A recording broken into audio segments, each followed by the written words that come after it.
Ankafaliana indray no entiko hiara-banantsika rehetra ary manonona ny fiadanan'i Jesosy Kristy Tompo hanapaka feno ao am-ponao ao amin'ny ankonanao eny amin'izay rehetra anananao dia ho aminao izany fiadanana izany. Eny ary noho ny fahasoavan'i Jesosy Kristy Tompo mbola matoy izao matoy izao anao mbola ahafahantsika indray ny tenin'Andriamanitra amin'izao ora sy fotoana izao.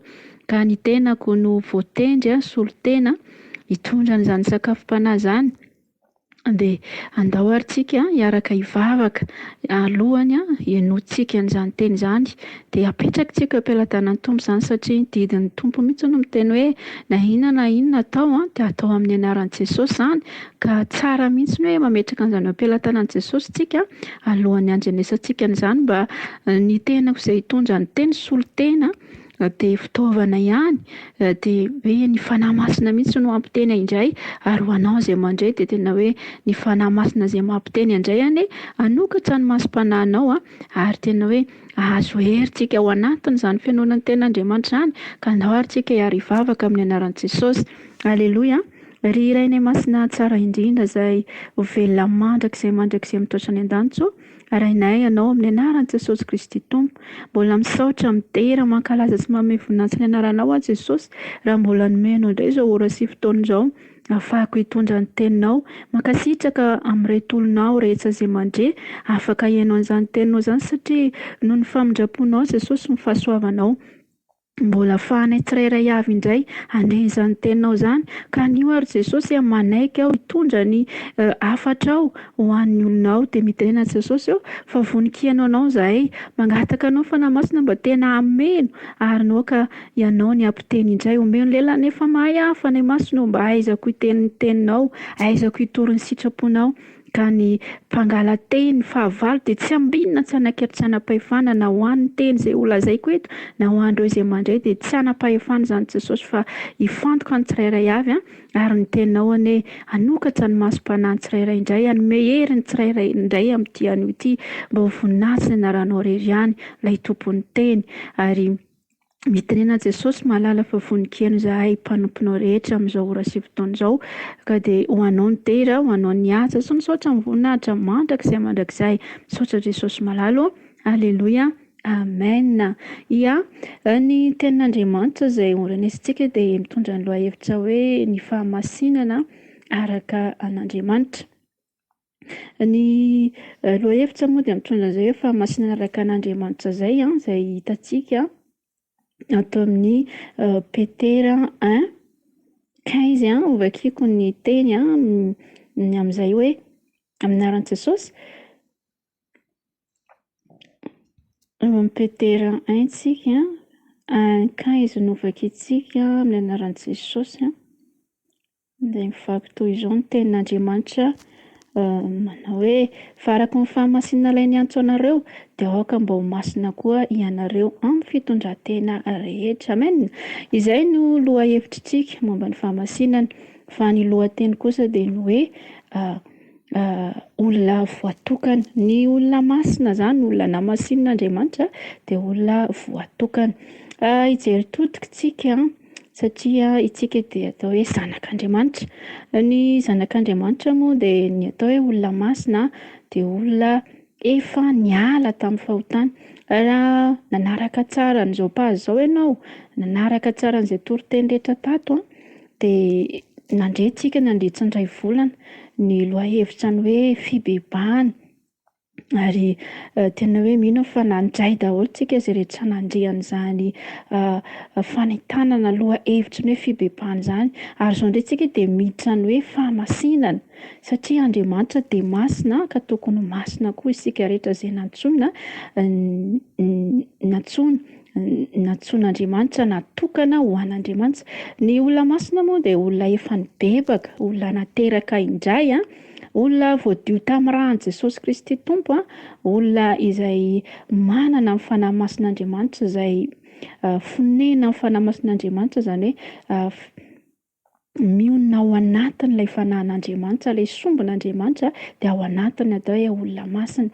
Ny olona masina dia izay lazaintsika teo aloha hoe olona voatokana izay novidiana niala tany amin'izao tontolo izao ho an'ny mazava mahagaga. Andao ny tsika manamarina izay teny izay hoe olona nantsoina isika dia hovakitsika ny ato amin'ny Petera voalohany toko faharoa ny andininy fahasivy izay mivaky toy izao ny ten'Andriamanitra manao hoe fa ianareo kosa dia taranaka voafiny dia fanjakam-pisorona firenena masina, olona nalain'Andriamanitra ho an'ny tena mba ilazanareo ny hatsaran'ilay niantso anareo hiala tamin'ny maizina ho amin'ny fahazavana mahagaga. Amen. Araka izany teny izany ry havana dia mazava tsara ny teny hoe tsika dia olona efa taranaka voafidy, izany hoe novidiana niala tany amin'izao tontolo izao ary firenena masina hozy izy nataony satria ny olona masina dia tsy hoe anankiray akory fa maro tsika maneran-tany izay efa novidian'i Jesosy Kristy Tompo ho zanany, ho mpanompony dia atao hoe olona masina izany. Izany hoe efa niala tamin'ny ratsy izany satria hozy izy nataony hoe mety amin'ny andininy fahasivy ihany eo amin'ny tapany be dia milaza ny ten'Andriamanitra hoe olona nalain'Andriamanitra ho an'ny tenany hozy izy mba ilazana ny hatsaran'ilay niantso anareo hiala tamin'ny maizina. Izany hoe ny olona masina izany dia olona efa niala tamin'ny faharatsiana rehetra izay narahantsika ny hoe fibebahana ny tany saina teto avokoa ny hoe ny zavatra ratsy tokony hialana hibebahana. Dia ny dikan'izany izany dia hoe niala tamin'izay zavatra tsy araka ny sitrapon'Andriamanitra izay tsika. Ilay zavatra tsy araka ny sitrapon'Andriamanitra dia ilay maizina izay, ilay fanaontsika fahiny, ilay faharatsiana nandehanantsika fahiny, ilay tsy nahalalantsika ny sitrapon'Andriamanitra natao hoe maizina. Fa ankehitriny kosa ny anantsoina antsika hoe olona masina dia efa nalana tamin'izany tsika, nantsoina isika dia nalana tamin'izany maizina izany tsika dia noentina amin'ny mazava mahagaga. Aleloia. Tena hoe izany hoe amin'Andriamanitra masina izany dia tokony masina koa isika ao anatin'izay. Andriamanitra ry havana dia tsy tia fahotana izy. Izany Andriamanitra izany ry havana dia Andriamanitra tokana. Andaony hoe voakitsika ny soratra masina izay manambara hoe tokana ny Andriamanitra izay hivavahantsika dia ato amin'ny Exodosy no vakitsika, Exodosy toko faharoapolo ny andininy faharoa sy ny fahatelo. Izay vaky toy izao ny teny manao hoe izao ny Jehovah Andriamanitrao izay nitondranao nivoaka avy tany amin'ny tany Egypta tamin'ny trano nanadevozana, aza manana Andriamanitra kafa fa izao ihany. Aleloia. Ny tenin'Andriamanitra dia manambara fa tsy misy Andriamanitra roa na telo fa Andriamanitra iray, tokana no Andriamanitrintsika izay mpamorona ny lanitra sy ny tany. Tsy misy Andriamanitra voaforona talohany ary tsy misy Andriamanitra voaforona taorianany. Izany hoe tokana izy, Andriamanitra iray izy izay hivavahantsika ary ilay efa voalazantsika teo hoe ny olona masina dia manana ny fanahy masina satria ilay fanahy masina dia Andriamanitra izy ary io fanahy masina io dia efa nomena antsika izay nino an' Jesosy Kristy Tompo, ho Tompo sy mpamondro ny fiainana. Izany hoe tsy maintsy hita ao anatin'ilay olona masina aloha izany hoe finoana an' Jesosy, olona efa manana an' Jesosy ho Tompo sy mpamondro ny fiainana atao hoe olona masina. Satria rehefa manana an' Jesosy ianao dia ilay fanahy masina, io fanahy masina io ihany koa izany no mampanaiky ny olona hoe Jesosy dia Andriamanitra. Fa raha tsy manana fanahy masin'Andriamanitra ny olona tsy hay hanaiko mihitsy. Ka tena hoe ny olona masina izany dia tena olona manana ny fanahy masina izay fanahy masina an'Andriamanitra izany izay manamasina antsika, manamarina antsika izany fanahin'Andriamanitra izany ary tsy mitarika antsika handeha ho any amin'ny faharatsiana amin'ny fanahy masin'Andriamanitra fa mitondra antsika amin'ny fahatsarana. Izany hoe Jesosy Kristy Tompo rehefa mandinika tsara ny soratra masina ny zakanao dia Jesosy rehefa tonga teto ambony tany izy tonga nofo tsy nanao ny sitrapony izy fa ny sitrapony indray no nataony. Dia fantatsika tsara fa ny masina indrindra dia Jesosy Kristy ilay nanolotra ny ainy ho fanavotana sy fanavotana anao, izay nanadiovana sy nanadiovana anao tamin'ny fahotana. Satria ry havana dia tsy misy hoe famelan-keloka raha tsy misy ny ranalatsaka. Dia noho izany rahan'i Jesosy izany no nanadiovana sy nanamasinana azy sy anao, ka tena ilayntsika mihitsy ny manana finoana Jesosy Kristy Tompo ary tena hoe manao ny sitrapon'Andriamanitra arak'izay voasoratra ato amin'ny soratra masina, satria ny olona masina dia mandeha araky ny sitrapon'Andriamanitra. Ny fahamasinana ry havana dia tsy hoe ny akanjonao mirebareba be, na hoe ny fahamasinana dia hoe ianao mandeha isaky ny alahady any am-piangonana ianao, présent foana am-piangonana. Ny fahamasinana ry havana tsy hoe olona efa maty ka hoe olona masina ihany na olona masina iza, fa ny masina, ny olona masina dia olona voafidin'Andriamanitra natokana hanao ny sitrapon'Andriamanitra. Izany hoe araka ny noentintsika teo dia Andriamanitra dia tokana izy.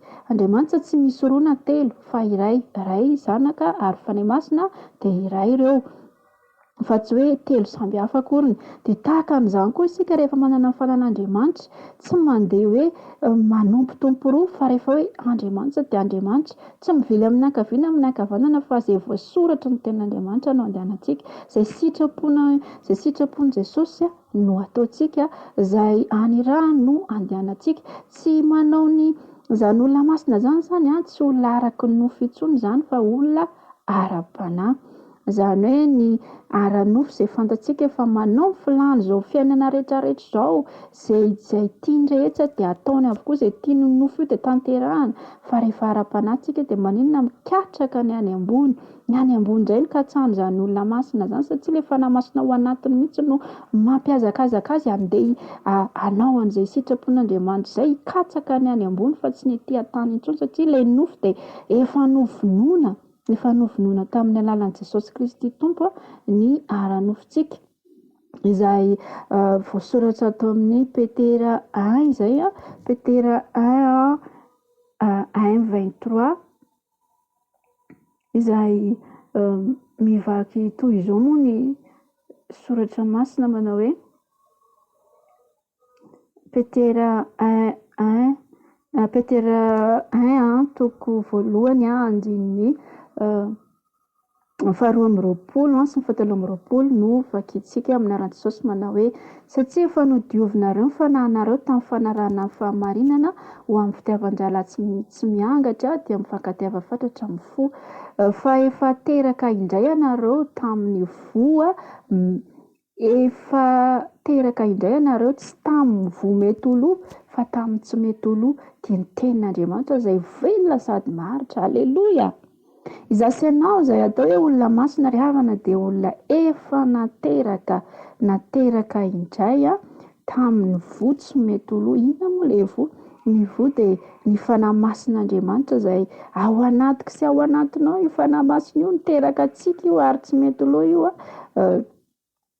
ary izany fanahy masina izany dia ny tenin'Andriamanitra izay velona sady maharitra. Izany hoe ny olona masina izany dia tena hoe velona amin'ny tenin'Andriamanitra, mandeha amin'ny tenin'Andriamanitra, hiainana mihitsy izany hoe tenin'Andriamanitra io. Izay no hoe olona masina izay. Ary na iza mankatoa miaino mankatoa miaino-pankatoa ny tenin'Andriamanitra dia izy antsoina hoe olona masina izy, izay manana an' Jesosy Kristy Tompo sy mpamondro ny fiainany. Tsy hoe tena hoe tsy hoe pastera ihany no masina raha am-piangonana, fa izay rehetra mankatao ny tenin'Andriamanitra, izay mino an' Jesosy Kristy Tompo, manatanteraka izay voasoratra, dia izay no antsoina hoe olona masina. Ary io tenin'Andriamanitra io dia maharitra mandrakizay. Izany hoe jery olona masina izany, zasy ianao rehefa masina antsika dia tokony haharitra mandrakizay, satria ny Andriamanitra izay tompoko sy tomponao anie dia Andriamanitra maharitra mandrakizay ka antsika izany tokony hoe vao nanokan-tena antsika anatina Jesosy Kristy Tompo sy mpamondro ny fiainantsika, dia izany hoe olona voatokana izany dia natokana hanao ny sitrapon'Andriamanitra, tsy manao sitrapony izao tontolo izao intsony, fa ny sitrapon'Andriamanitra no atao, izay efa voalazako teo aloha. Tsy izay hoe izay tian'ny olona fa izay tian'Andriamanitra no tanterahanao. Dia ny sitrapony tokana izany dia ny tenin'Andriamanitra tsara baiboly. Ary ny olona iray koa rehefa hoe nanoka tena izany dia tsy tokony hivadika intsony izy fa tokony hoe olona masina mandrakizay etỳ an-tany ka tsy any an-danitra. Satria ny Andriamanitritsika ilay masina indrindra dia mandrakizay izy ilay voalohany sy ny farany, tsy nisy talohany, tsy nisy tao afarany fa izy irery ihany n'Andriamanitra izay tompontsika. Ka isika izany izay nanjain'Andriamanitra efa hoe nanolotra amin'ny fiainantsika rehetra, ary ny fiainantsika rehetrarehetra momba antsika rehetra dia tokony hoe atokantsika ho an'Andriamanitra satria efa nanolotra ny tenasika isika. Izany hoe manolo tena izany ry havana, tsy hoe ny masonao ihany nomenao an' Jesosy na hoe ny vavanao ihany nomenao an' Jesosy fa ny masonao manao zavatra hafa, na koa hoe sofinao nomenao an' Jesosy dia ny vavanao miteny zavatra hafa. Fa ny hoe manolo tena, manoka tena dia hoe natokana anankiray izany iny, tsy mibilibiloka, tsy zarazaraina fa hoe tokana anankiray, tsy misy roa, tsy misy telo fa iray. Dia izany hoe mpanompon'Andriamanitra izany tsika, miaina ny sitrapon'Andriamanitra dia tokony sitrapon'Andriamanitra foana no hita eo amin'ny fiainantsika. Na inona ataontsika eo amin'ny fiainantsika dia tokony hoe efa voatokana ho an'Andriamanitra izany rehetrarehetra izany. Na ny nateraka ao io, na ny biby fiompinao io, na ny mombamombanao, na hoe ny zavatra ao anatin'ny tokantranonao, ny fisainanao sy ny fonao moa izany, ny rehetrarehetra mombanao mihitsy na vadinao izany tokony voatokana ho an'Andriamanitra daholo ireny rehetrarehetra ireny. Satria hitantsika tsara fa rehefa nanome lalàna Jehovahandriamanitra tamin'ny fotoana izay nanomezana lalàna dia hatramin'ny zanaka lamatoa dia niteneny mihitsy hoe masina ho an'i Jehova ny lamatoa rehetra. Dia teo koa ny hoe na amin'ny vokatra izany, voalohan'ny vokatra dia masina ho an'i Jehova. Ny voalohan'ny biby fiompinao, ny voaloha teraky ny biby fiompinao dia masina ho an'i Jehova. Izany hoe zavatra rehetra momba antsika izany, izay rehetra efa nanolo tena ho an'i Jesosy dia tokony hoe voatokana ho an'Andriamanitra daholo izany rehetrarehetra izany amin'ny anarany ary izay sitrapony no entintsika hanaovana an'izany rehetrarehetra izany. Fa tsy hoe nanolotra ny tenanao ianao araka ny teneniko teo dia ny ohatra hoe ny masonao izany mandeha zavatra hafa, manao zavatra hafa, fa ny sofinao ihany mandeha tenin'Andriamanitra hoe natolotra an'i Jesosy, fa tokony mombanao rehetra mihitsy dia an'i Jesosy daholo. Rehefa mandeha ny masonao dia mandeha amin'ny sitrapon'Andriamanitra daholo ny momba ny tenanao rehetrarehetra, fa tsy mivily amin'ny ankaviana amin'ny ankavanana satria tokana n'Andriamanitra izay vavahako sy vavahanao, masina indrindra izy ka tokony ho masina izaho sy ianao ao amin'ny sitrapon'Andriamanitra rehetrarehetra. Dia io fahamasinana io ry havana araka ny teneniko teo hoe tsy mirebareba be akory ny hamantarana hoe olona masina, fa ny voentinao eny amin'ny tontolo fiainanao rehetra eny, na eny amin'ny fiarahamonina io, na ao an-tokantranonao io, na any am-piangonana, na any am-pianarana, na any am-piasana, izay rehetra ataonao dia vokatra hita etỳ ivelany ry havana dia ahafantarana anao hoe olona masina ianao satria misy famantarana foana io. Misy foana fahafantarana hoe tena manompo marina ity olona ity, na tsy ianao tsy mitady olona ianao hoe ianao tsy mitady hoe ianao mihitsy ny andeha hiteny amin'ny olona izaho olona masina, izaho olona vao nanoka tena ho an'i Jesosy, fa ny olona ety ivelany ry havana mahita ny toetrako sy ny toetranao satria io ihany koa dia hoentin'olona hitsarana antsika.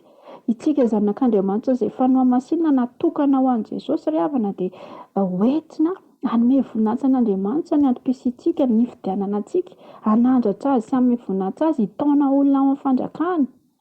Fa tsy hoe itsika izay milazaina hoe olona masina indray no hidrenana ratsy ny fanahy masina na hidrenana ratsy ny fahamarinana. Fa ny ahafantarana antsika dia mivozy miseho eny amintsika dia hahalalana antsika hoe olona masina tokoa isika. Tsy mila olona antsika, tsy mila ny tenantsika tsika hoe itsika ny rehare fa olona masina, olona voatokana, fa hita eny amin'ny asantsika eny izany, hita eny ivelany eny foana ny zavatra rehetra ataontsika satria mivokatry ny fanahy ry havana izay hitantsika izany eo amin'ny Galatiana 4:20 dia misy teny ao momba ny vokatry ny fanahy. Andao anie ho vakiantsika vetivety izay teny izay atao amin'ny Galatiana 5:5 ny andininy 2:20 no vakiantsika amin'ny anaran'i Jesosy Kristy Tompo. Fa ny vokatry ny fanahy kosa dia fitiavana, fifaliana, fiadanana, faham-po, famoram-panahy, fanaovan-tsoa, fahamarinana, fahalemem-panahy, fahononan-po, tsy misy lalàna manohitra izany.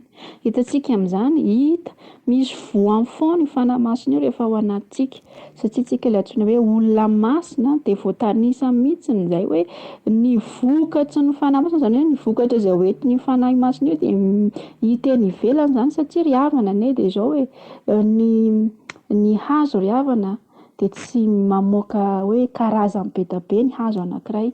Raha ohatra izao hoe paoma no nambolenao, tsy hamoaka paoma sy paiso iny fa paoma iny dia paoma ihany.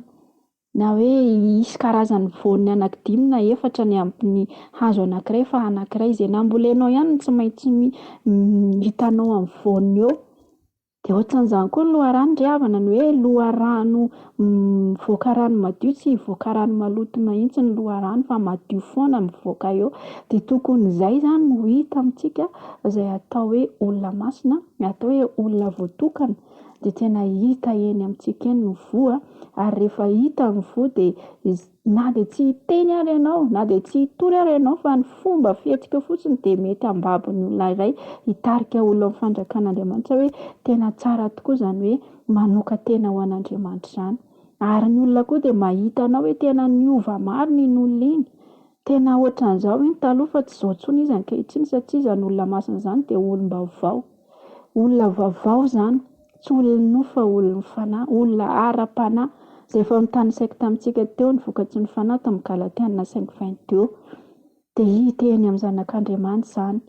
Satria tsy maintsy misy voa izay rehetra nambolena dia tsy maintsy mamoy iny. Na vonoina aloha dia avy eo na hamboly dia avy eo mamokatra iny. Satria tsy maintsy vonoina aloha ny faratriana, izay ianao vao afaka mamboly vaovao indray. Izay ratsy nasorina dia nisoloina vaovao. Dia rehefa olom-baovao izany tsika dia hita ao anatintsika izay hoe voan'ny fibeban'izay dia ilay olona masina araka ny tenin'ny soratra masina hoe masina ao Jehovah Andriamanitra ka tokony ho masina koa isika. Ary mila fantatsika fa na iza tsy masina ry havana dia tsy ho tafiditra ny lanitra mihitsy izy. Ary eo amin'ny fanompoanan'i Jesosy mantsy dia tena maro ny olona mihevitra hoe rehefa mino fotsiny dia izay, mino tsy arahan'asa fa mbola kibilabila mivilivily, fa tokony hoe izay nandehanan'i Jesosy ny andehanantsika. Andriamanitra Jesosy Kristy ry havana tsy nibilabila izy ary tsy nanota izy fa fahamarinana tsamy. Ary izy ary dia nananatra foana, nananatra amin'ny Fariseo sy ny mpanorandalàna izy mba handehanan'izy ireo ny tena hoe sitrapon'Andriamanitra tokoa. Satria fitiavana izany, manam-pitiavana koa ny olona masina satria Jesosy Kristy dia tena tia antsika izy. Ary ny olona masina koa izany dia hita mihitsy hoe mifananatra foana satria ny tena soratra masina manao hoe raha mbola anio kosa izy dia mifananara ianareo. Dia hita ao anatin'izany hoe mananatra ary rehefa anarina koa dia mandray anatra. Olona malemy fanahy mandray anatra ary rehefa mandray anatra dia mankatoa dia manatanteraka. Dia azo atsoina hoe olona masina izany olona izany. Ka anio ary any dia andao antsika mbola samy andini-tena satria mbola tena manana fotoana zasy ianao andinihan-tena hoe efa ao amintsika ve izany voan'ny fibebahana izany. Efa tena olona nanokana ny fiainantsika an'Andriamanitra tokoa ve isika sa mbola misy zavatra hivilavilantsika ao anatin'izany rehetra. Mbola fotoana izao ry havana, mbola manana fotoana andinihan-tena zasy ianao mba tena hoe ho voasoratra tokoa hoe olona masina tsika, olona masina araka an'Andriamanitra. Izay Andriamanitra tokoa no mahita hoe masina zasy ianao satria Jesosy mimpandinika ny voson'voa. Ny olona mety hijery antsika ety ivelany fa Jesosy mandinika ny ao anatintsika izy ary mahita an'izay ataontsika rehetra izy ka ny antsoina hoe olona masina dia olona mpankatoa azy, mankatoa ny teny, manao ny sitrapony, manatanteraka an'izay rehetra nanirahany fa tsy miovaova ihany koa. Ary tena hoe masina masina rehefa nandray ny fanahy masina dia masina mandrakizay hatretỳ an-tany ka hatrany an-danitra any dia masina foana izany. Fa tsy hoe ilay indray andro ianao nanolona-tena natao batisy iny na ianao ilay nandray fanahy masina iny, la ianao ilay nino amin'i Jesosy iny ihany ianao masina dia ao aorianan'iny ianao dia andehanao kitoto. Fa rehefa hoe masina dia masina hatramin'ny farany izany. Izany hoe tsy miala amin'ny sitrapon'Andriamanitra mandrakizay mandra-pahatonga an'i Jesosy any amin'ireo lantsy satria izay masina ity dia ho masina hatrany an-danitra izany, dia izany hoe tsisy fetra izany ny fahamasinana, tsy misy fetra io fa tokony ho masina foana ny zanak'Andriamanitra rehetra izay efa namasinina tamin'ny alalan'i Jesosy Kristy sy ny rahany izay nalatsany teo an-Kalvaria, ary manana ny fanamasina olona natokana ho an'Andriamanitra, natokana ho an'ny filazantsara, dia mandeha amin'ny sitrapony rehetra, mitory ny filazantsara amin'ny famarinana rehetra ihany koa, mba tena hoe tsy ho zasy ianao irery ihany ny olona masina, fa mba ho maro ny ho hamasinina, mbola ho hamasinina amin'ny rahan'i Jesosy, mbola ho hamasinina amin'ny anaran'i Jesosy, handova ilay fiainana mandrakizay. Ia, izay ary ny tenin'Andriamanitra izay nentiko antsika androany, voninahitra ho an'i Jesosy irery ihany ny tompony ameny banga rehetra izay mety mbola tsy voalazako, ary ao anatin'ny 1:30 andro zasy ianao no hiaino an'izany hoe fahamasinana izany, ka mino aho fa tena olona hitombo indray tsika ao anatin'izany, mbola hitombo indray amin'ny fahamasinana. Ho an'izay efa manana fahamasinana dia mbola ho masina hatrany, ho an'izay rehetra mbola tsy manana kosa dia mbola manam-potoana tsara tsika angatahana amin'i Jesosy hoe Jesosy inona mbola mety tsy feno amiko dia feno amiko izany. Tsisy olombelona hoe tena masina be tsisy penitra ary havana, fa isan'andro zaza anao dia mila manamasina ny tenantsika, isan'andro raha mbola fotoana koa ka misy dia mila manamaso tenantsika amin'ny alalan'ny vavaka, fangatahana, fifonana, famelan-keloka, ary ny fangatahana ny ran'i Jesosy mba hanamasina sy hanamanina antsika isan'andro, dia ho tanteraka ny maha olona masina antsika, handova fiainana mandrakizay. Satria ny faharetan'ny olona masina hoe soratra masina izay voasoratra ato amin'ny Apokalipsia, voasoratra amin'ny Apokalipsy toko zafady za matsy mbola mijery baiboly, atao amin'ny Apokalipsia toko 17 andininy 14 vakitsika ny tenin'i Jesosy amin'ny andininy tapany be no vakitsika, dia miteny toy izao ny soratra masina manao hoe: ary ny zanak'ondry haharesy azy satria tompony tompo sy mpanjaka ny mpanjaka izy, ary haharesy azy koa izay momba azy dia ny olona voantso sy voafidy ary mahatoky. Satria izany izay rehetra masina, olona masina, dia andresy izy, dia andresy izay olona hoe voantso, izay olona voafidy ary olona mahatoky no atao hoe olona masina. Ary ny olona masina dia mandresy satria mpandresy Jesosy Kristy ilay mpanjaka ny mpanjaka, dia mandresy mandrakarivotsika rehefa masina eo anatrehany, manao izay rehetra sitrapony, dia na inona dia ho mpandresy foana zasy ianao. Ka dia mahereza hatrany ry havana amin'ny fanompoanan'ny tompo, mahereza hatrany koa manamasina ny tenantsika isan'andro ao anatrehan'ny tompo, mba ho tanterakantsika, mba tsy hanatsihitsika amin'ny fiavian'i Jesosy any amin'ireo lanitra, satria efa tena tongotra ny fotoana ary tsy misy na tsy ho ela be intsony dia ho avy Jesosy, ary aiza miandry ampitso na miandry fotoana fa tena hoe anio dia mandray safepetra. Raha mbola tsy ao anatin'ilay voasoratra ianao hoe olona masina, raha mbola tsy manana Jesosy ho tompo sy mpamondro ny fiainanao ianao, dia raisy Jesosy ho tompo sy mpamondro ny fiainanao, dia ho masina ianao ary ho isan'ny voasoratra hoe olona masina, satria Jesosy dia mbola tena mitady olona maro izy ho hamasinina, ho hamarinina, ary handova ilay fiainana mandrakizay. Mbola manana fitoerana ianao, ary Jesosy dia namboatra fitoerana be dia be mihitsy, ka dia aiza misalasala manantona azy, fa tsy mandahanao izy na toy inona, fa rehefa vonona ianao dia atoloro anazy ny tenanao, fa izy koa vonona indray anao. Ka raiso Jesosy ho tompo sy mpamondro ny fiainanao, dia ho masina ianao, dia handova ilay fiainana mandrakizay. Amen. Na hivavaka antsika amin'ny marana fotoana. Aleloia. Jesosy misaotra anao nampitondrainao an'izay teny izay, ary ianao anie Jesosy tompo ampitoetra an'izany teny izany ao amin'ny tsirairay avy, izay rehetra nandrian'izany teny izany dia tsy ho mpihaino fotsiny fa mba ho mpihaim-pakatoa, ary misaotra anao fa ny masina nampiteny ateto ho anao tery, ho anao nihaja saotra sy voninahitra hatramin'izay ka mandrakizay. Misaotra Jesosy tompo. Aleloia. Amen.